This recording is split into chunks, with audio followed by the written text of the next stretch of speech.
आता मी माझ्या मुलाला सांगितलं की बाबा तू कपडे मशीनमध्ये टाक आणि डिटर्जंट टाक आणि मशीन सुरू कर.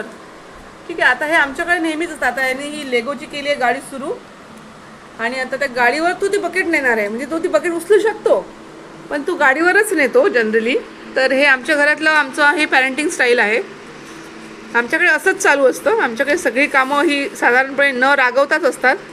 आता ज्याला जशी गरज त्यांनी ती करावी, आपापल्या जबाबदाऱ्या पार पाडाव्या अशी आमची अपेक्षा असते. आता तो ती पार्टी आता ओढणार आहे. मग त्याला 1 तास लागू शकतो, 2 तास, किती वेळ लागू शकतो आता. ठीक आहे. आता ही त्याची पर्सनल चॉईस आहे पण त्याच्या मनाप्रमाणे तुम्हाला मदत करतोय कपडे टाकायला मशीनमध्ये. आता 20 मिनिटापासून चालू आहे. बकेट कारवरच न्यायची. आता ते कार तुटलेली आहे आणि आता दुसरी कार बनवण्याचा उद्योग चाललेला आहे. आता जनरली एक एरोप्लेन टाईपच्या ज्या काही छोट्या प्लॅस्टिकच्या कार आहेत त्याच्यावरती बकेट जात असते जनरली.